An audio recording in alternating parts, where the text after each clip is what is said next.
Welcome to AMP, the Agegroup Multisport podcast. I'm Richard Conway, and in my spare time, I'm a multisport athlete. I compete in...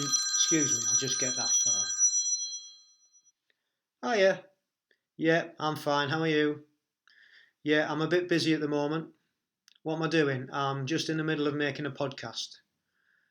What's my podcast about? Well, it's about Agegroup Multisport. Yeah. What do I know about podcasts? I don't know anything about podcasts. No, I'm just having a go. Yeah. Well, the idea behind AMP is to showcase other multisport age group athletes, yeah. Journey, yes, into the world of podcasting, show number 1. So you'll be hearing from me quite a lot if you listen in, and, more importantly though, you'll be listening to a whole range of age group multisporters, yeah. Well, hopefully it'll be entertaining and inspirational when you listen, and we'll get to hear their stories, and they'll be telling us about their journeys and experiences from starting off in multisport to racing for the country. And hopefully we'll get some hints and tips that they use for their preparation in multisport events, yeah. And then we might be able to use those hints and tips to our own training, yeah. Yeah, I'm going to ask them a set of questions about training regimes and what kind of training programs that they use and training equipment. Do they are they part of a club or are they on their own? And yeah. No, I haven't got anybody yet to interview. What, you think I should tell my own story first? Well, that'd be a filler, wouldn't it? Yeah. Be a bit boring probably, but as I haven't got anybody else, I guess it's only right, isn't it? Be the guinea pig, so to speak. Okay, that's a good idea, yeah. Alright then, yeah, I'll see you later. Love you. Well, I guess it's only fair then, in that case, that I tell you about my journey into multisport. So here goes. But before we get into that, I've got to just make a quick apology for the poor sound quality coming up in this next bit. Sounds like I'm in a cupboard or a box or something, but I hope it doesn't dim your enjoyment. Thanks a lot. I'm 52. I'm a father of 2 grown-up boys. Husband to Kate, my wife, who you heard just on the phone there, of nearly 30 years.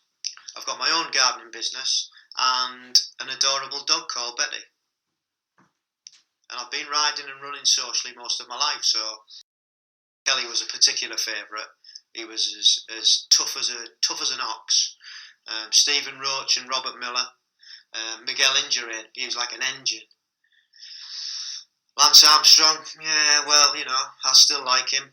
Listen to his podcasts all the time. And then more recently, Bradley Wiggins, Mark Cavendish and Geraint Thomas, who also has done a podcast, which was very funny and entertaining. Yeah, I also loved watching athletics as well, growing up as a kid. And I used to marvel at the likes of Coe, Ovett and Cram and the races that they used to have against each other.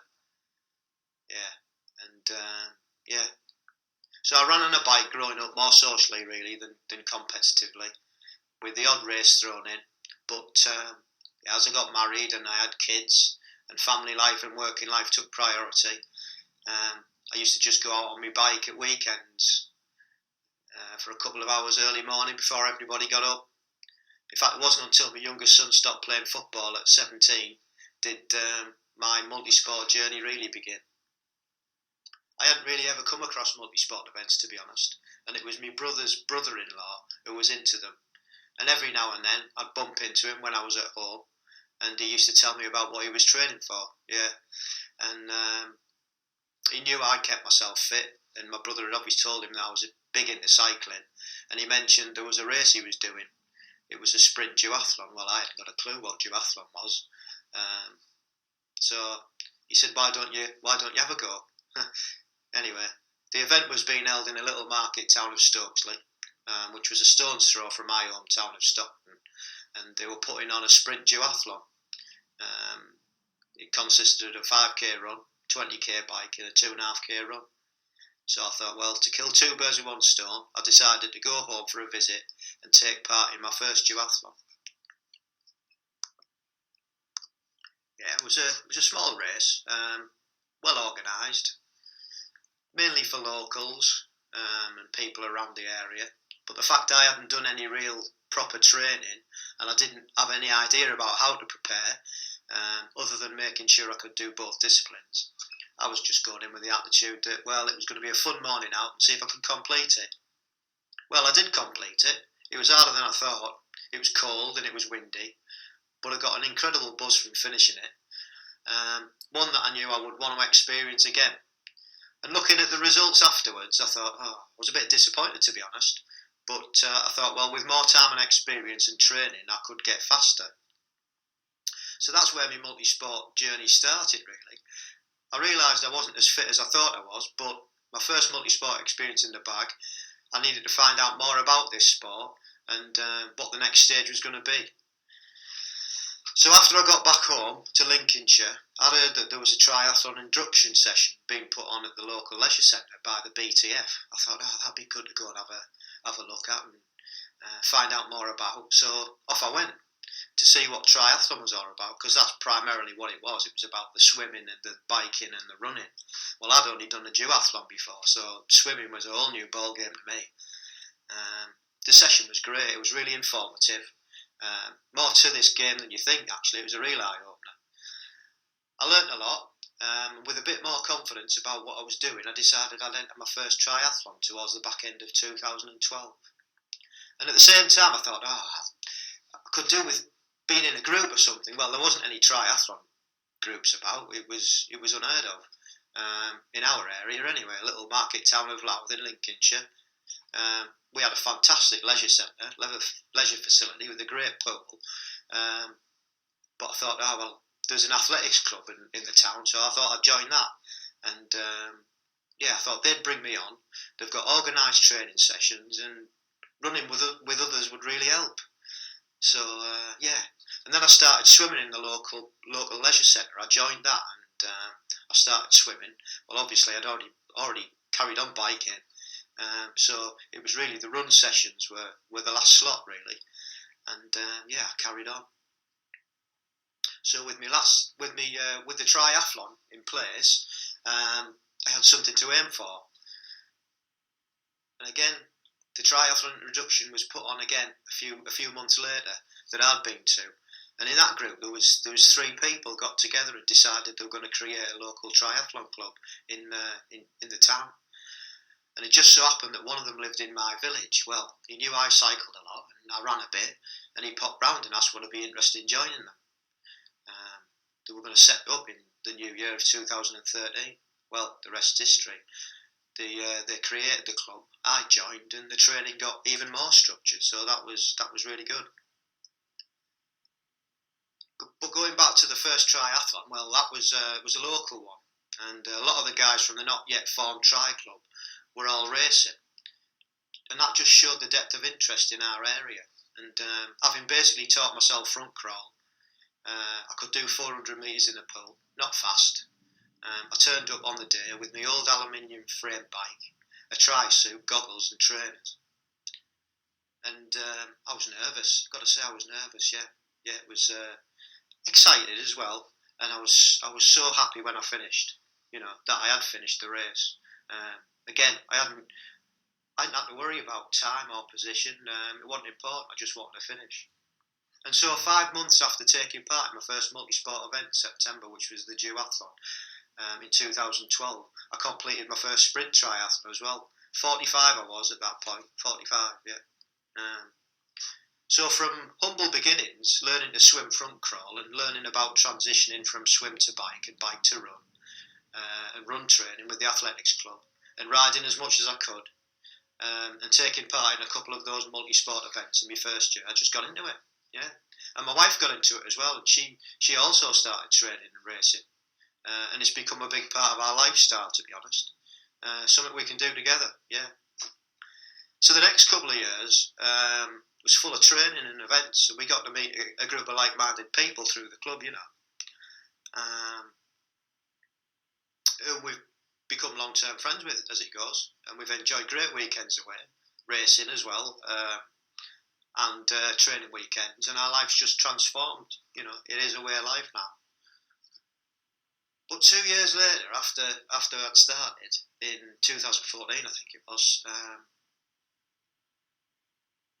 I was getting better, but disaster struck when I started feeling a bit off. I couldn't put my finger on it, I remember feeling dizzy a few times in the garden, and then one night at athletics we doing a time trial, and I was awful. I was so slow, and really struggling. And then one afternoon, a week later, well, I think it was the following week actually, I blacked out at work. Yeah, not for long. So I come round and I was really worried, and I called my wife and I asked her to pick me up. Unfortunately, she took me to the A&E where I was told I was having a heart attack. They filled me full of morphine, stuck me in the back of an ambulance and blue lighted me across the Humber Bridge to Hull. And when I got there, they operated on me straight away. They cleared the blockage and fitted a stent, and I was in hospital for a week. Well, they didn't really know what to do with me because I was, other than having a heart attack, I was fit as a fiddle, wasn't I? But they drugged me up, give us a load of medication, and I'm on that now for the rest of my life. But it wasn't so much the physical thing, it was a psychological journey back. It was so scary. But thanks to great support from my family and friends, and Louth Cardiac Rehabilitation, they gave me the psychological support I needed. And I got back to training. It was just walking to begin with, to be honest. And then that walk became into a jog. I was jogging. But about 4 months later, with determination, I completed the Lincoln 10K. And after that, I think it was about 6 months after it had happened, I completed an Olympic distance triathlon. So my confidence was restored and I was back on track. But it took 5 years of training and participating in races to get me to the level where I decided, you know what, I'd seen other people in the club getting the GB tri-suit and racing for the country in their age group, and I thought, I fancy having a go at that. And I was getting fitter, and my skills were getting better, and my training was getting better, and I knew it would be key to use my strengths to achieve that. I thought, I'm not probably going to manage triathlon at the moment because my swimming's not that great. It was my weakest discipline, to be honest. So to be competitive, I knew I'd have a better chance if I tried qualifying for the duathlon. And so I looked into it, and in March 2017, Clumber Park were putting on a sprint duathlon, which was a qualifier for the ETU race. And that's where I qualified for my first age group event. And once I'd qualified, they were taking part in Spain, in Soria. Oh, it was so exciting. The process, waiting for the confirmation to come through to tell me I'd qualified. And then ordering the GB tri-suit. What a proud moment that was. And then Kate and I sat down, planning and organising the trip, booking flights and accommodation. I had to borrow a bike box from one of the teammates at the club, and working out how far I had to strip the bike down and sorting out the logistics of flying over with my bike. And then once we were there, it was about getting our bearings. It wasn't a very big town. It was quite nice to see such a small place, to be honest. And then we were finding our way around. That was all right. But trying to work out the course, the race course itself, as with all these events, it's totally confusing when you first get there. But as the closer the event comes, it all becomes a bit clearer, So, yeah. And then I was building the bike back up and keeping refueled and hydrated.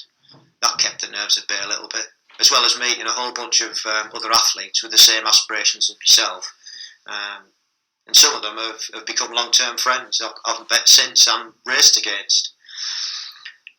But from the opening ceremony to the closing ceremony, the whole experience was just another level. I was so proud to represent, and it's become one I'd love to try and repeat over and over each year. And to be fair, with consistent training, I've since qualified to race for both ETU and ITU age group events at Triathlon&Duathlon. Yeah. In 2018, I raced at the ITU World Championship Sprint Triathlon in Australia. Wow, what a journey that was. It was the grand finals where all the pros are, the last race of the year, and it was on the Gold Coast. What a lovely place that is. Later that same year, I raced. So that was for triathlon. Yeah, it was a sprint triathlon. And later the same year, I raced at the ETU Championship in the sprint duathlon over in Ibiza. That was interesting, novel race. Transition on the beach, not for long. When the tide came in, they had to move that. That was quite an eye opener. 2019, I raced at the ETU Championships sprint duathlon in Romania. Yeah, Romania. Never been. Would never have planned to go, and we looked at it, we thought, yeah, well, we'll give that a go, that'll be interesting. Well, what a fantastic race, what great organisation, and so cheap. And then this year I qualified for ETU and ITU duathlons, which one's already taken place in Punta Umbria, Spain, and we were so lucky that went ahead with what's going on now, the coronavirus, everything cancelled, all quarantined at home, hence I'm doing this. And also I qualified for the ITU duathlon taking place in Spain, Almere, Holland in September. Well, don't think that's going to go ahead now. And I'd also qualified for the ETU Sprint Triathlon Championships in Malmö, Sweden. Don't know whether that'll take place either, because that's in August and it's not looking likely. But three in a year. God, I set my sights out last year for that, and it actually happened. So if it doesn't come to fruition, then so be it. But at least we've raced this year. I'm very lucky to have done so. So that's my story so far. I'm now going to answer the set of questions that I'm going to put to the other athletes and age groupers that come on the show. And the first one is, am I coached? Well, I have had coaches over the year, to be fair. But mainly for swimming, to bring that on, and at club sessions we've had swim coaches and running coaches. But now we've got a swim session midweek. Well, not now we haven't, because obviously everything's closed down. But generally we would have one in the week which is coached, and then we have a track session on a Saturday which is also coached. So that's as far as my coaching's gone. And I've done all right so far, being self-coached, to be fair, picking up hints and tips. So yeah, it's not gone too bad. My training regime, well, it's been refined over the years, as you probably appreciate. Reading lots of books and listening to loads of podcasts and choosing what's right for me. Not the finished article by a long shot. Probably professional coach would just laugh at it and pick it to bits. But again, it's working. I've qualified, so something's right. As I do duathlons and triathlons, competitions start early in the season, usually the end of March if I've qualified for an international duathlon. And then also finishes late as well. If I've qualified for an international duathlon, it's usually September. It's beginning and end of the year. So once the season's out the way, I'll have October off before I start training again. Yeah. But before that, I'll sit down and work out what I want to qualify for the following year by working out, what races are when. Do we want to go to that place that the championships are on? So that determines, if we want to go, then that determines whether we enter the races or not. Then we'll put those dates in the calendar, in the diary, and on the training plan. And I'll work backwards and plan out how many weeks to the A race, and then work out when my base training begins, and and then we go from there. It's usually 24 weeks, something like that. Starting off with the base training, which involves more endurance and not so much intensity, and working on weaker parts of my racing and endurance. So the weaker parts are usually swimming, to be fair. Trying to get that nailed technically, which is so hard. This then goes in the build phase, and then intensity increases slightly, endurance reduces, and then on to the peak phase, and finally race week. So depending on which stage I'm at, I usually swim, bike and run about 3 times a week. I also do yoga a couple of times and strength training a couple of times a week as well. Over the winter it's usually turbo sessions indoors, and still run outside. Some treadmill work. Next question will be tips for multisporters that want to qualify to represent their country. Okay. Race to your strengths. There's a wide range of races available out there to choose from. Pick the type of race, the distance and the location that suits you, and your racing style. For example, at my age category, I have far better chance of qualifying for a duathlon than a triathlon due to my run and bike being stronger than my swim. Again, look back at previous races to see what times the athletes in your age group have done. Compare your times and see if it's feasible, or do you need to put another year in to work and improve. Get a training diary. Plan your year. Plan how many hours you can spend a week to train. Read as much as you can. Speak to other age groupers that have already been there.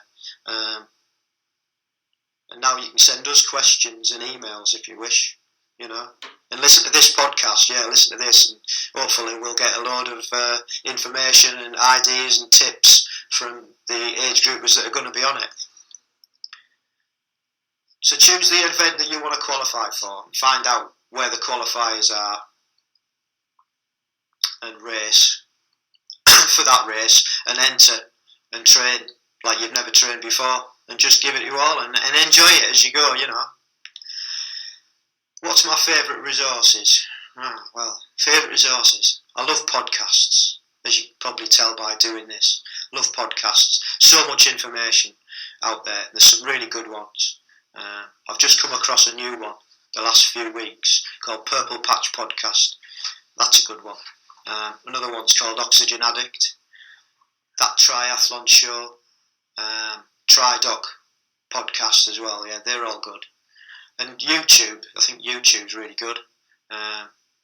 Before I got into all this podcast malarkey, and before I even had a Zwift account, I was on GCN because they did some great turbo sessions. So GCN and GTN on YouTube, really good for biking and triathlon. And then there's another guy on there, Triathlon Taran.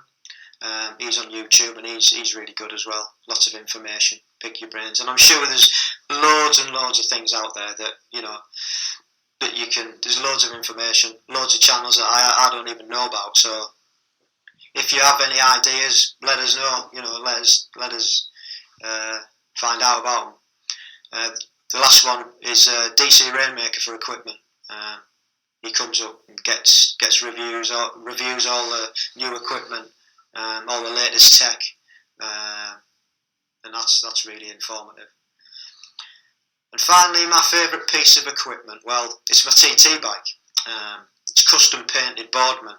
When the Brownlees were riding in the World Championship final, which was taking place in UK, they were riding Boardman bikes at the time, and Boardman come up with a special paint for them. But then they opened it up to the public. I think it was going to be a limited edition, and they were all hand painted. So me and my wife Kate bought one, and we had it hung up in the games room for a while, and then we got it built by a local bike building shop, and so it's Boardman Air TT, and we really went to town on it. And it's got Zip 808 on, it's got SRAM E-tap on, and Zip Vodka Stealth aero bars. Yeah, it's one of a kind, and it's a dream to ride, and I love it. I just love to look at it, to be honest. It's like art. So that's my favourite piece of equipment. So that's pretty much coming to the end of the first podcast. I hope I haven't bored you all to death. It's been quite fun doing it, to be honest. And now it's your turn. If you're interested in coming on and letting me know your age group multisport story, you don't have to be British. Obviously, you can be any nationality you like, as long as you can converse in English, because I can't speak any foreign languages, to be fair. But yeah, so it's open to everybody. Just when you hear this podcast, I'm gonna put it out on all the social medias. And when you hear this podcast, if you want to drop me a line, if you're interested in coming on and having a chat, then that would be great. So thanks very much. It's alleviated the boredom while we're in lockdown for half an hour for me. So job's a good one. Keep on training. Cheers.